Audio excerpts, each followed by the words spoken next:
Assalamualaikum warahmatullahi wabarakatuh. Perkenalkan, nama saya Abril Safar Faiza, NPM 10060322145, ingin mempresentasikan jurnal uji mikrobiologi yang berjudul Optimasi Produksi Rhizopus spp sebagai mikoprotein dengan menggunakan media susu kedelai.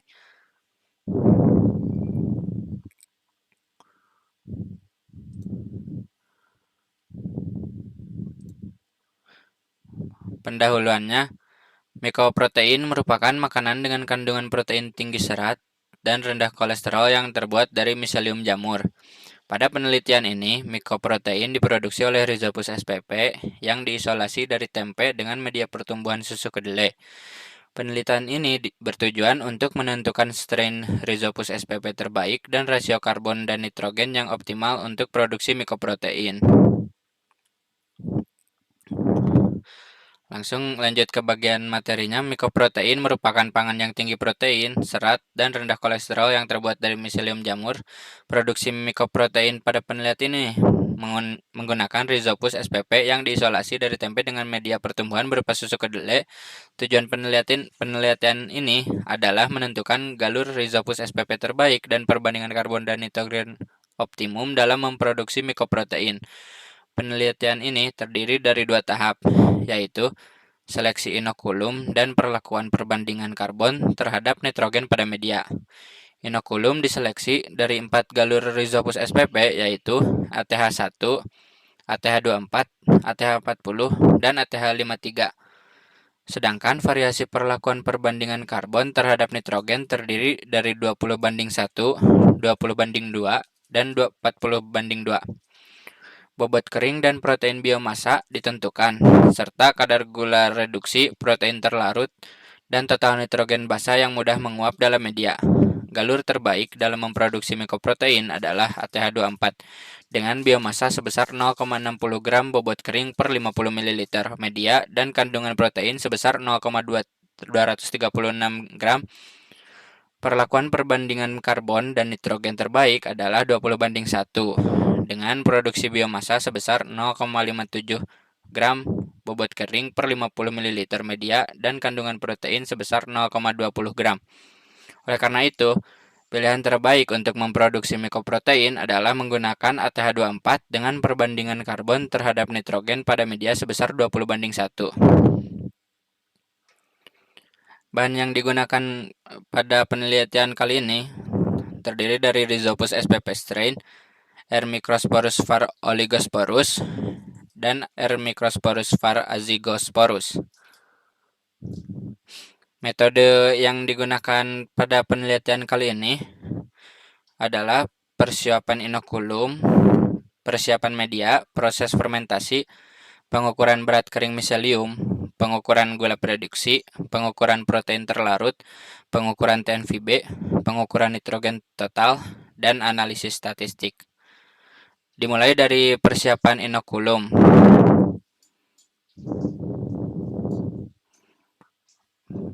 Persiapan inokulum, metodenya semua strain Rhizopus spp ditumbuhkan pada media PDA miring pada suhu 30 derajat Celcius selama 48 jam. Kemudian, 5 ml larutan natrium klorida dengan konsentrasi 0,85% ditambahkan ke dalam media untuk membuat suspensi kultur. Yang kedua, persiapan media. Fermentasi dibagi menjadi dua tahap, yaitu pemilihan inokulum dan perlakuan rasio karbon dan nitrogen. Untuk kedua tahap tersebut, media pertumbuhan yang digunakan adalah 50 ml. Dalam pemilihan inokulum, labu kosong disterilkan dan susu kedelai dituangkan dalam kondisi steril. Hal ini serupa dengan seleksi inokulum pada perlakuan rasio karbon terhadap nitrogen. Namun, terdapat variasi rasio karbon terhadap nitrogen yaitu 20:1, 20:2, dan 40:2. Penambahan glukosa dan NH42SO4 dilakukan dengan menggunakan mikrofilter dalam kondisi steril. Jumlah karbon dan nitrogen dalam susu kedelai ditentukan berdasarkan perhitungan menggunakan data dari literatur dan fakta nutrisi pada produk. Kemudian, di bagian proses fermentasi, sebanyak 2% suspensi kultur diinokulasikan ke dalam media dan diinkubasi pada suhu 30 derajat Celcius dan kecepatan 125 rpm selama 72 jam. Miselium berat kering, gula reduksi, dan protein terlarut adalah diukur rangkap 3 setiap 24 jam untuk seleksi inokulum. Secara bersamaan, mereka hanya dilakukan satu kali untuk perlakuan rasio karbon terhadap nitrogen pada akhir fermentasi dengan penambahan pengukuran total volatile base nitrogen atau TVBN. Strain dengan produksi biomasa dan kandungan protein tertinggi dari seleksi inokulum dipilih untuk digunakan dalam perlakuan rasio karbon terhadap nitrogen. Kemudian di bagian metode keempat, yaitu pengukuran berat kering miselium. Miselium yang tumbuh dari kultur disaring menggunakan filter baja tahan karat. Kemudian pencucian dilakukan dengan menggunakan air suling steril. Miselium yang telah dibersihkan dimasukkan ke dalam cawan Petri dengan kertas saring, bantalan, dan dikeringkan menggunakan oven pada 50 derajat Celcius selama 24 hingga 48 jam. Miselium kering diukur secara berkala hingga berat konstan untuk mendapatkan berat kering miselium. Kemudian metode yang kelima, pengukuran gula produksi. Gula produksi diukur dengan menggunakan spektrofotometer DNS pada 520 nanometer seperti yang dilaporkan oleh Miller. Mengurangi konsentrasi gula diperoleh dengan ini adalah susu kedelai untuk perlakuan rasio karbon terhadap nitrogen, glukosa, dan amonium sulfat, menghitung nilai absorbansi ke dalam persamaan kurva standar glukosa. Kemudian pada tahap pengukuran protein terlarut diukur menggunakan spektrofotometer pada 595 nanometer seperti yang dilaporkan oleh Bradford. Konsentrasi protein terlarut diperoleh dengan menghitung nilai absorbansi ke dalam persamaan kurva standar bovin serum albumin. Kemudian pada tahap pengukuran TNVB diukur dengan menggunakan metode difusi mikro Conway. 1 ml asam borat 4% dipipet ke dalam cincin bagian dalam. Untuk cincin luar, 1 ml kalium karbonat 20% dan 1 ml kultur fermentasi ditambahkan secara berlawanan. Larutan cincin luar dihomogenisasi secara perlahan dengan menggunakan 8 gerakan. Lalu cawan diinkubasi pada suhu 37 derajat Celcius selama 2 jam. Asam borat dari cincin bagian dalam adalah dititrasi dengan 0,02 Newton HCl dan 2 tetes BCG-MR sebagai indikator. Titrasi dilakukan ketika warna larutan berubah dari hijau menjadi merah dan konsentrasi TNVB dihitung dengan menggunakan rumus NGN Law 992.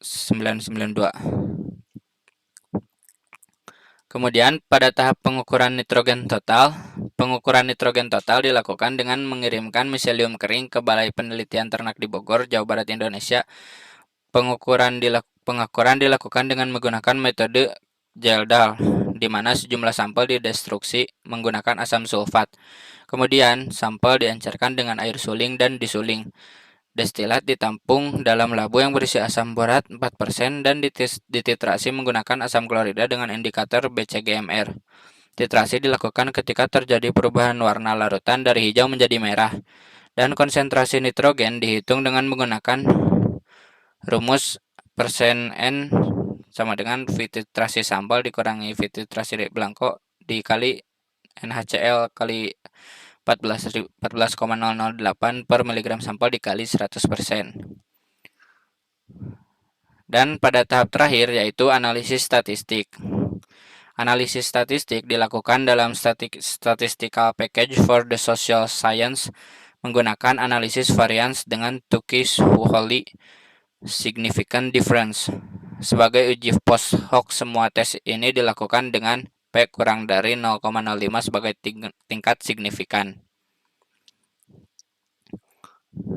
Hasil dari penelitian kali ini, di bagian pemilihan inokulum berdasarkan data ini, waktu fermentasi yang lebih lama menghasilkan biomasa yang lebih tinggi. Inokulum ATH1, ATH24, dan ATH40 menghasilkan berat kering miselium tertinggi setelah 72 jam fermentasi. Sedangkan ATH53 pada 48 jam. ATH24 memiliki kemampuan terbaik dalam memproduksi biomasa. ATH24 menghasilkan 0,20 gram, 0,40 gram, dan 0,60 gram berat kering miselium pada 24,48 dan 72 jam. Sedangkan ATH53 menghasilkan 0,34 gram berat kering miselium pada 48 ATH53. Hal ini ditunjukkan dalam penelitian ini bahwa produksi berat kering miselium tidak berkolerasi dengan konsumsi gula. Setelah 72 jam fermentasi, ATH24 biomasa ATH1 adalah yang tertinggi dan mengkonsumsi gula paling sedikit, meskipun tidak signifikan terhadap ATH1 dan ATH40. Konsentrasi awal gula reduksi dalam media adalah 2259 mikrogram mililiter. Gula reduksi ATH24 terus menurun selama fermentasi, dan konsentrasi akhir adalah 323 mikrogram mililiter pangkat min 1. Sedangkan gula reduksi ATH1 dan ATH40 mengalami penurunan pada jam ke-24, meningkat pada jam ke-48, dan menurun lagi pada jam ke-72. Konsentrasi akhir masing-masing adalah 232 mikrogram mililiter dan 233 mikrogram mililiter pangkat min 1. ATH53 memiliki tren yang berbeda dari yang lain, karena penurunan gula menurun pada 24 jam pertama, kemudian meningkat hingga fermentasi berakhir dengan konsentrasi akhir 1002 mikrogram mililiter pangkat min 1. Berbeda dengan konsentrasi gula reduksi, konsentrasi protein terlarut menurun sejak fermentasi dimulai hingga fermentasi berakhir. Konsentrasi protein terlarut awal dalam media adalah 9.725 mikrogram mililiter pangkat min 1. Pada akhir fermentasi, konsentrasi pada ATH53 adalah yang terendah, yaitu 401 mikrogram mililiter pangkat min 1, diikuti oleh ATH1, ATH40, dan ATH24. Jumlah protein terlarut paling sedikit yang signifikan yang lain dan dapat menghasilkan biomasa dalam jumlah yang tinggi. Sedangkan ATH53 mengkonsumsi paling banyak protein tetapi menghasilkan biomasa terendah. Berdasarkan pengukuran protein total, ATH53 memiliki kandungan protein tertinggi, diikuti ATH24, ATH1, dan ATH40 dengan 40, 65, 38, 98, 37, 59, dan 36,02% berat per berat masing-masing. Namun, setelah dikalikan dengan berat kering miselium, ATH24 memiliki kandungan protein tertinggi pada 24, 48, dan 72 jam fermentasi.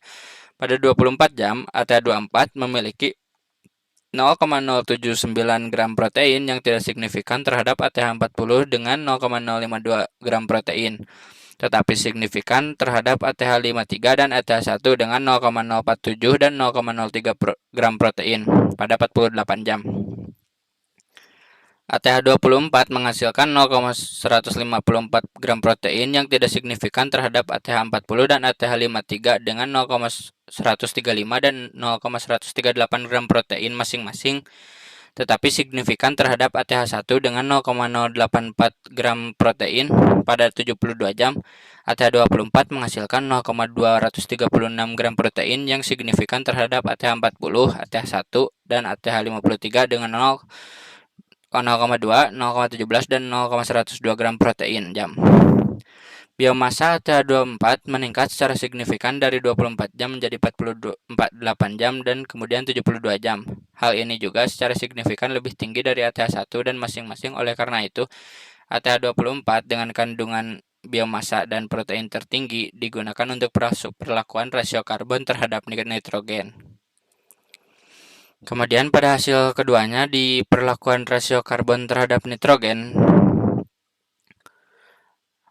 rasio karbon terhadap nitrogen awal dalam susu kedelai adalah 20:1. Penambahan NH4 2SO4 pada perlakuan 20:2 meningkatkan produksi biomasa, kandungan protein dalam berat kering miselium, protein terlarut, dan konsumsi TVBN dibandingkan dengan perlakuan 20:1. Sedangkan penambahan pada rata-rata dengan superskrip yang berbeda-beda secara signifikan P kurang dari 0,05 di percobaan dilakukan dalam 6 kali ulangan. Ada di gambar ini, yang gambar 1. Produksi biomasa Rhizopus spp dalam medium susu kedelai yang diinkubasi pada 30 derajat Celcius dan 125 rpm selama 72 jam. Grafiknya meningkat dari 24 jam, 48 jam, dan 72 jam. Kemudian pada glukosa 40:2 meningkat, gula dan konsumsi protein terlarut tetapi menurunkan produksi biomasa, kandungan protein dalam berat kering miselium, dan konsumsi TVBN dibandingkan dengan perlakuan 20:1. Perbedaan produksi biomasa dan kandungan protein pada perlakuan 20:2 dan 40:2 tidak signifikan terhadap 20:1. Contohnya ada di gambar yang kedua ini. Rata-rata dengan subskrip yang berbeda-beda secara signifikan, percobaan dilakukan dalam 6 kali ulangan. Gambar 2, konsentrasi gula reduksi dalam media susu kedelai selama 72 jam fermentasi oleh Rhizopus spp. Menurun grafiknya dari 24 jam, 48 jam, dan 72 jam.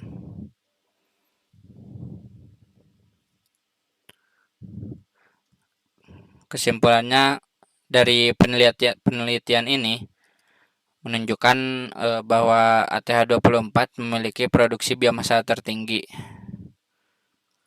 Hal ini mungkin disebabkan oleh pembentukan azigospora yang dapat terbentuk tanpa proses perkawinan.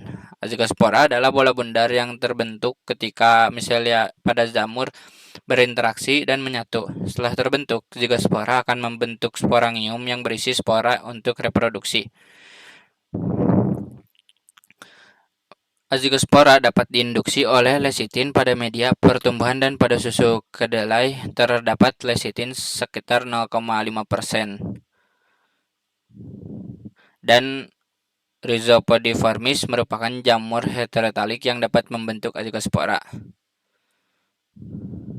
Mungkin cukup sekian yang dapat saya presentasikan. Mohon maaf atas segala kesalahannya. Assalamualaikum warahmatullahi wabarakatuh.